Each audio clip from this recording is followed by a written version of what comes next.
Good afternoon, everyone, and welcome to PrattCon. If you have not been with us for the first couple of sessions that we have had, I am Latricia Milton, the Young Adult Services Coordinator for the Enoch Pratt Free Library.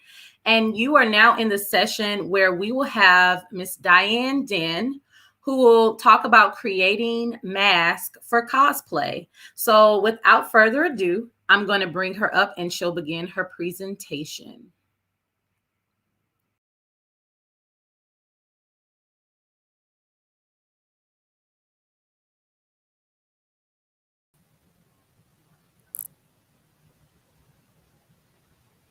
Hello?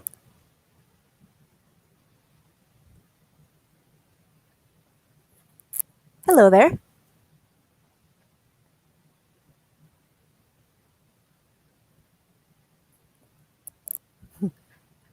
Hi. Is my sound coming through? Hmm. Ah, hi. I'm Diane. If it sounds like I'm reading from a script, it's because I am. I come from the Baltimore County Public Library System. Everyone has probably heard a great deal about masks in the past year. This panel is for making an entirely different kind of mask, the cosplay variety. I'll start off with an overview of what I usually do for crafting one. Then I'll run through what the process looks like for a mask I've made from World of Warcraft. There's time for a Q&A at the end, so feel free to drop your questions at that point.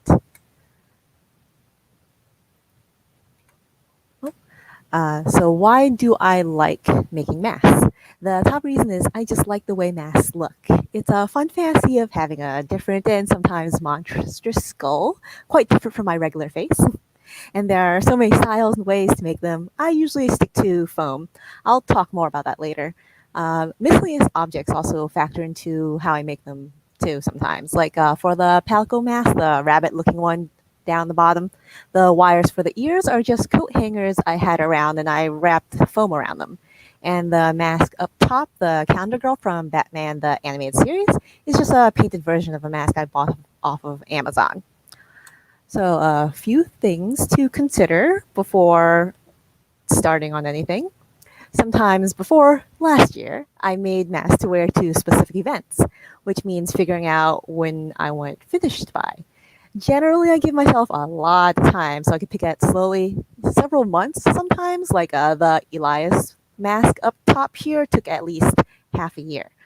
Although I've completed projects in like a mad dash of a week or two simply because I wanted to or a friend wanted something by deadline. For the most part, though, I like working a little bit each day, even just like half an hour or so, a little paint or whatnot a day until I'm finished. It helps have some sort of schedule to keep to. For me, like after dinner, I'd sit down, work on it for a bit before I let myself do anything else.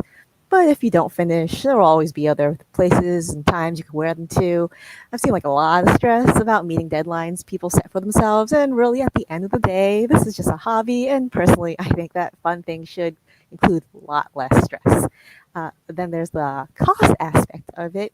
I don't do too much on the budgeting side. I roughly figure out the type of materials I want.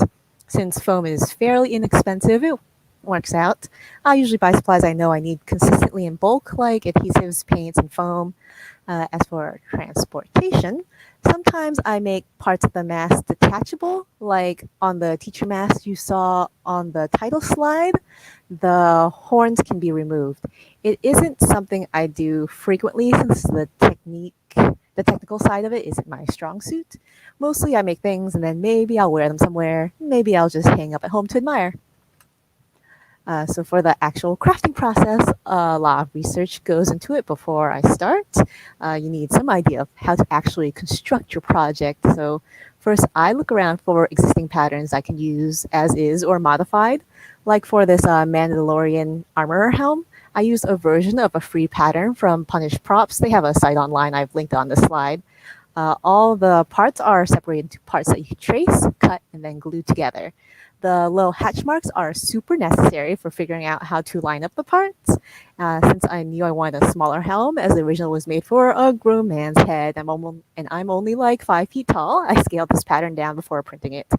There's some trial and error in this for me, since admittedly the way I craft is somewhat haphazard. Um, Other people are also great resources, though. There's the Sheprop group. They're active on Facebook and welcome women and LGBTQIA plus creators. A good place for if you're trying to solve a problem with your build and want some feedback. I also enjoy looking at tutorials from other cosplayers who have been doing this for a long time, like Kamui Cosplay, who has a YouTube channel. Her specialization is foam and armor, so that's exactly my kind of thing. Plus, her adorable corgis are usually in her tutorials, and dogs are always a plus. And then there are times when there is nothing that exists that quite fits your vision of what you want to make. When that happens, you have to start with references. This is one of my favorite parts. Figuring out exactly what the mask would look like. Even with masks using existing patterns, I save a lot of reference photos to get colors and low details correct. So how do you find these references outside of Google? It really depends on what kind of project you're working on. For games, sometimes there are websites that have 3D model viewers. I used one for the dress mask I made for this con, and again, I'll talk about that later. You can also grab screenshots and save pictures from shows, comics, or any media you're working from. I like getting a whole bunch of different views so I know what I'm making will look like from multiple angles. And a slide on books. Sometimes art books and making of books come out for known franchises, and they're really great references as well. Like your library might happen to carry some of them. They can give clues on the materials used for costumes and some insight into why some design choices are made. And talking more about books, libraries can also carry cosplay-specific ones as well. This slide has some of the cosplay books available with the Baltimore County Library System. If Pratt doesn't carry them, you can see about getting them through an interlibrary loan. Two of my favorites are Make Props and Costume Armor by Sean Thorson and the Costume Making Guide by Kamui Cosplay. If it isn't just cosplay specific books that are worth looking at, though. In the middle slide here, you can see picture here. You can see there are other craft ones too, like sewing or fabric mache, which I used for my Elias mask. I can't say I super recommend using mache in a mask, though, since it can turn out a bit on the heavy side. That was the very first material I started working with, though. Trial and error and all that. It's really sturdy, though. So once you have your references ready, think about what shapes are necessary. I usually roughly measure around my head and figure it out from there, since the most important thing is knowing the mask will actually fit your head. I build out from those measurements with rough drawings of the sides, top, front, back, and underside of the mask from references I have. From my Elias mask here, I wanted a mouth that could swing open. So I looked up masks with hinged jaws in a Google search. You can see that from the furthest right picture. While it might not be a bone mask, the mechanics of it work nearly the same. Here I used magnets to help secure the jaw. It is detachable. And if not much turns up that matches exactly what you need, it's worth looking up other things like costumes from similar time periods, genres, or franchises. I use similar animal-shaped skulls as reference for structure, as you can see here. This is where testing out the shape using a paper mock-up and tape helps a lot. So you can adjust size and such using this way cheaper and always available material. It usually takes me a couple tries to get the form where I want it to be, with either cutting away paper or adding new pieces for a better fit. And sometimes with unusual shapes that need more structure, like horns, I'll shape tinfoil into the shape I need and then add plastic wrap and tape over that. Then I cut off the top layer and split it into pattern pieces. You can see something of what that's like with the patterns, the templates on this slide.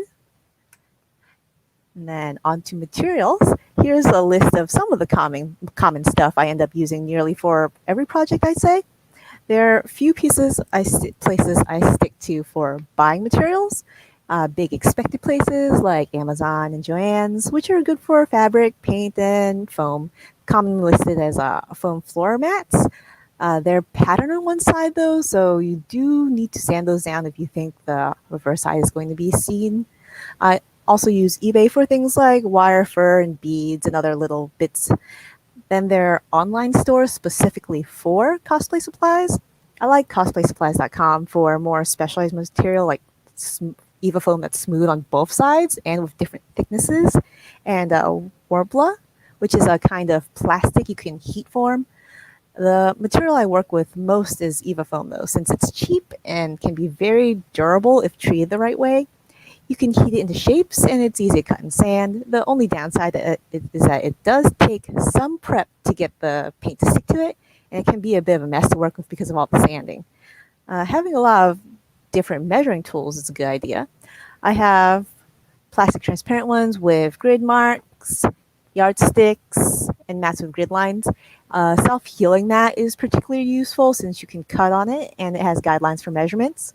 Then there are the cutting tools. I personally prefer box cutters, if only because that's what I'm used to, but it isn't great for tight corners, so I switch to X-Acto knives for that. You'll want to switch out your blades frequently when the edges of the foam start fraying. I also like keeping a pair of kitchen shears dedicated to just cutting foam. You don't want to use ones you use for food for crafting, since foam on food or food on foam isn't the greatest.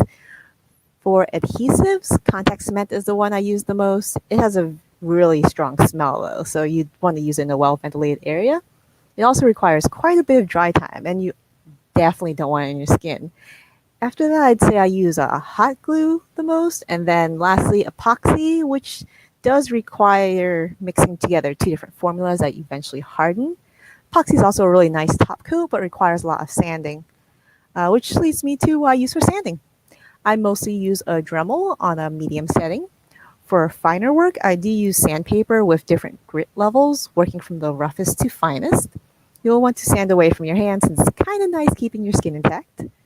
Some other hardware I might include is a heat gun to shape the foam. If you don't have one, a hairdryer or even stovetop will work in a pinch, but it's more difficult to control those. I also like electric wood burning pens for creating deeper grooves in the material I'm working on, specifically foam. You can see that in the lower right picture. But this is another one of those things where you can just substitute cutting out strips of foam and blasting of heat afterwards to open the seams. So on to safety. I mentioned this before, but for some of the stuff you're working with, you'll really want to work in a well-ventilated area like outside, or have the proper respirator for it. Like there are ones for dealing with dust and ones dealing with chemicals. Gloves and goggles are also a must for some of these steps as well. They're disposable ones I use for working with glue. I also wear them working with foam too, just because the foam gets the little dust gets everywhere. I just buy a big old box of them, and then heat-resistant gloves I use for heat forming. I use ones designed for oven use. All right, so now that the serious safety stuff is out of the way, onto the actual crafting. So you have your pattern, either from making your own or printing and cutting it out. You'll need to trace it onto your foam. If there are markers like the little hatches or numbers on the pattern, you'll want to transfer them to your pieces as well. You can see that I've written them onto the larger Eva foam piece on the bottom of the slide. This is necessary for lining everything up properly. As for the cutting of the foam itself, you'll want to keep your blade vertical unless you want beveled edges. Usually after I cut out the pieces, I sand down the sides instead of relying only on cutting them directly, since it gives me better control. Again, you'll want to change your blade regularly. When the edges of your foam get like ragged, it just makes everything safer, easier, and neater. For sanding, you'll want to remember wear your mask and goggles again. For this part, I use the same mask I use for dealing with the pandemic, since it keeps dust out just fine. If you don't wear goggles and a mask for sanding, you'll have an unpleasant time breathing in all that dust. After everything is cut out, sometimes there are pieces that have curves to them. You can see that in the upper right picture with the horns. With that, I use a heat gun on a relatively low setting and just go over all the sides of the foam. Then I push the foam against the ground like the side of a bowl, or I just hold it by hand until it mostly cools down. Even if there isn't a curve, I do go over every piece of foam with the heat gun. This just makes the painting process much nicer and smooths out some of the cut edges. And then on to gluing. A lot of that is waiting, especially since I use contact cement. You apply the glue with a brush, and then you just have to wait about 15 minutes or so for the glue to get tacky. Sometimes it depends on the temperature of the day. You'll want to do this in a well ventilated area because the fumes are nasty. And you'll also want to make sure you have the edges lined up exactly as you want because contact cement is meant to be a permanent bond. If possible, you can either weigh down or clamp together what you just glued for an hour or so for a really secure fit. If it's like a big helmet type thing, I usually do the two halves separately. I find it easier to keep it symmetrical that way. Like you can see in the upper right picture of the Palco helm, I do all the large pieces first before adding the details. For the Mandalorian helm to the left, I didn't add the stripes and spikes until after the main parts were done. And if you look at both of the pictures on the left, you'll see little white places where I use some other material to fill in the gaps. Mostly I use a type of clay called Model Magic. It just air dries, and if you have bumps and you need to smooth it over, it just takes a little water. It's very light and sands down really easily after it's fully dry, maybe a little too easily at times. You'll want to be careful when you smooth it out and just stick to using sandpaper and not like any hardware made for sanding like a Dremel. On the bright side, if you sand out too much, you can always add more clay back on. It means waiting for that to dry again though. So after your pieces are shaped to your liking, it's on to the painting stage. Wouldn't it be nice if we just slap on paint and be done? Unfortunately, that tends to be low on durability.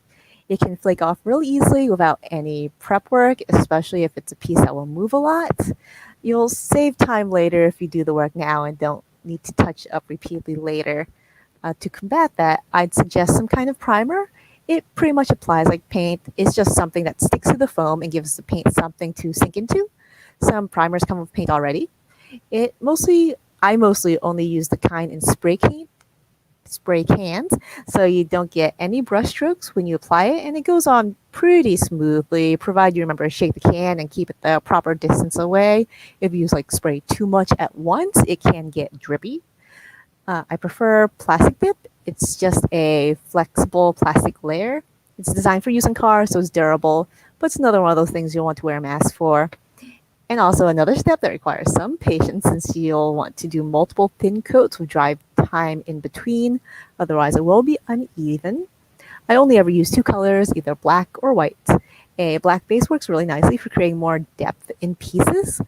As for the painting itself, acrylics are what I go for usually. Sometimes for larger armor pieces, I use spray paint. This does require more prep and a respirator mask. But for the most part, I just use paintbrushes and regular acrylic paint found at any old craft store. They stick to plastic dip well and don't take too long to dry. I try to eyeball the colors as best as I can. Usually I prefer going to a physical store to shopping for paints since it's easier to get an accurate match of the colors versus seeing the pictures on a monitor screen from shopping online. Usually I apply whatever covers the most surface area first. So if it's like a white mask, I go with the lightest colors first with a large brush and then layer darker shadows on top, going with progressively smaller brushes with each darker color. Sometimes adding like a light highlight on raised parts to make them pop out even more. You might want to mix different shades of colors instead of only adding black and white though to a base. Otherwise, it might look a little too dull and monotoned. And there are different ways to paint as well. Like you can see on the back of this Mandalorian armor helm, I use like a dry brush technique so the black of the underlayer comes through more on the edges. It's pretty much just like your brush is not wet and you rub off most of the paint on like a napkin or something, and then you paint with it so that the black shows through. And it takes quite a few layers of that. And then after that, it's the ever important stage of once again waiting for layers to dry. This is when I at least give my brushes a quick rinse. You'll want to make sure you clean your brushes well afterwards, or you'll be going through them very frequently. I usually do at least 3 layers of a base coat to make it all even. After all the paint is dry, you'll layer on the sealant. Yet another layer to keep your paint from just flaking off, plus it can be a way to change the texture. For sealant, sometimes I go with Mod Podge. It's really cheap and easy to use. Other times I use a 2-part epoxy coating called Epsilon Pro, which I get from Amazon. If it's something I know needs to be really durable. It looks a little milky when it's first mixed together, but it dries out clear. You'll want to wear disposable gloves, though. This is one of those products that will bond to your skin. One part of the yellow tube, two parts of the blue. This is a picture of it in the bottom corner. Mix it around with something you can throw away, like a popsicle stick. It only has a limited work time, though, of 20 or so minutes, so don't mix up much more than you think you can use. And it'll probably take multiple coats for a smooth, even finish. If you put too much on, it can drip, and then you'll be making more work sanding for yourself. Even without that between layers, you might need to sand out areas anyway. And to clean off your brush, you'll need some nail polish remover, and you'll probably want to have brushes dedicated for use with Epsilon Pro, since cleaning the brushes this way leaves them pretty rough. And then after you have all your paint and sealant done, you're going to have to figure out how to actually wear what you made.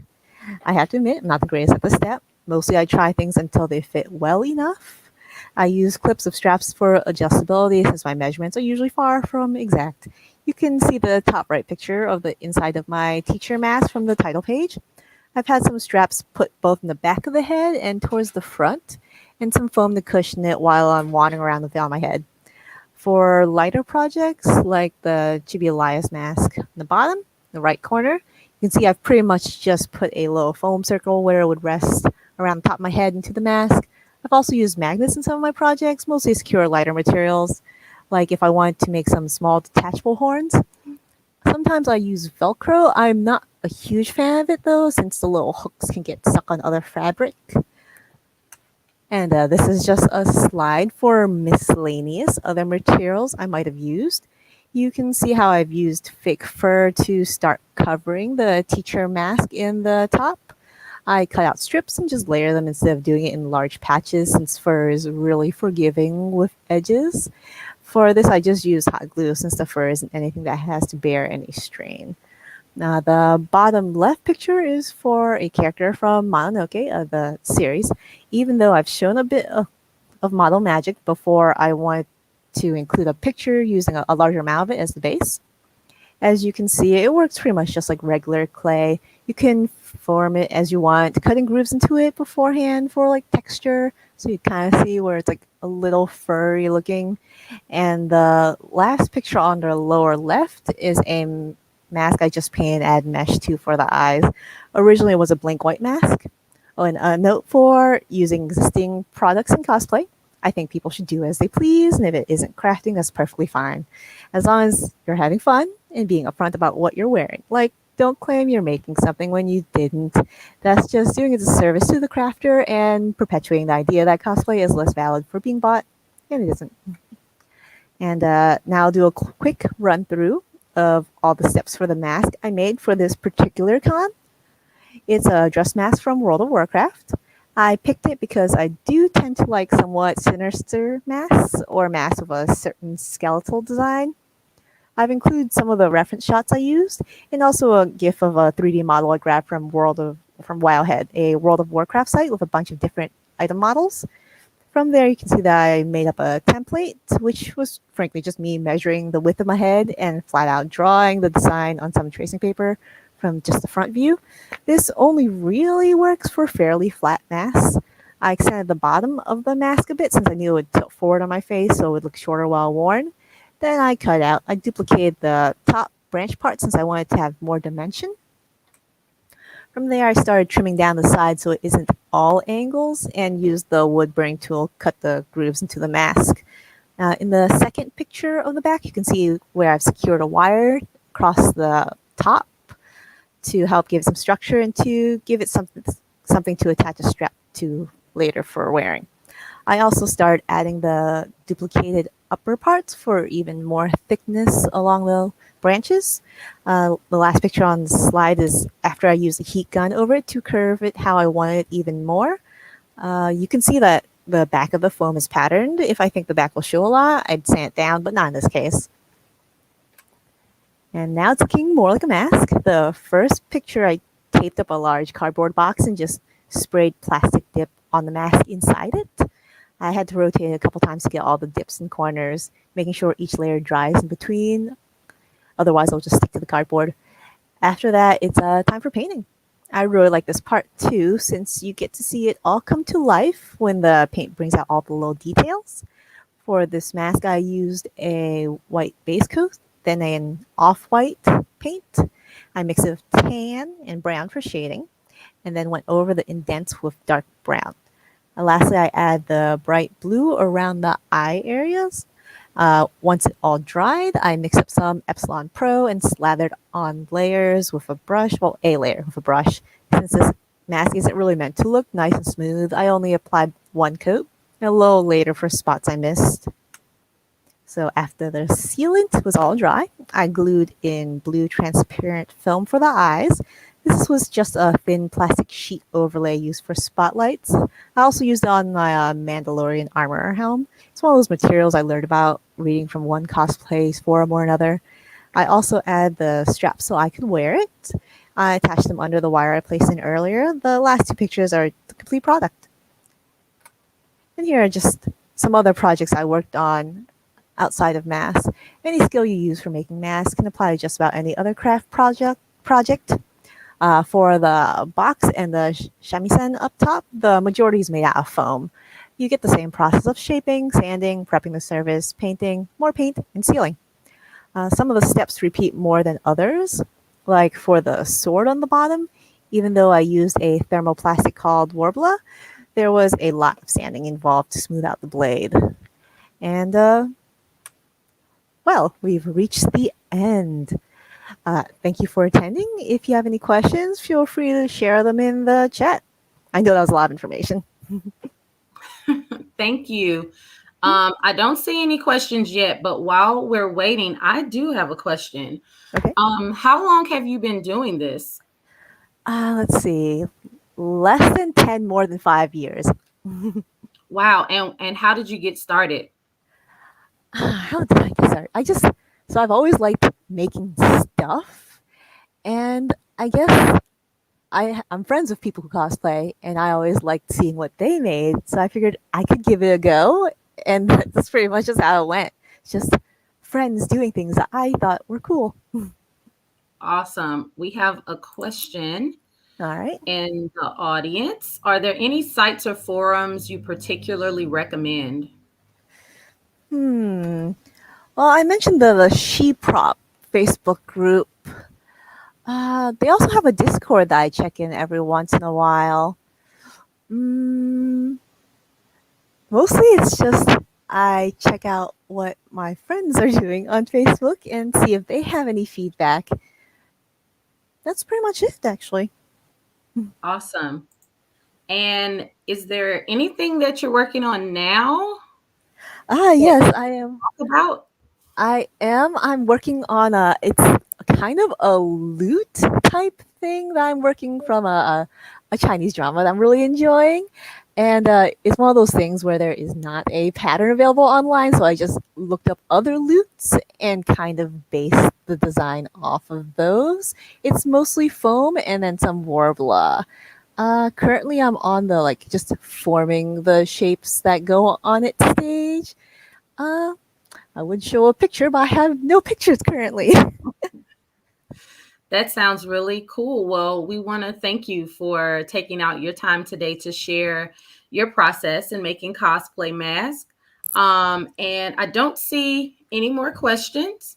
All So I right. want to thank everyone who has joined us for this session. Our next session is going to be a conversation with Kazu Kibuishi. So we'll be back at 1 o'clock for that session. Have a great weekend, everybody.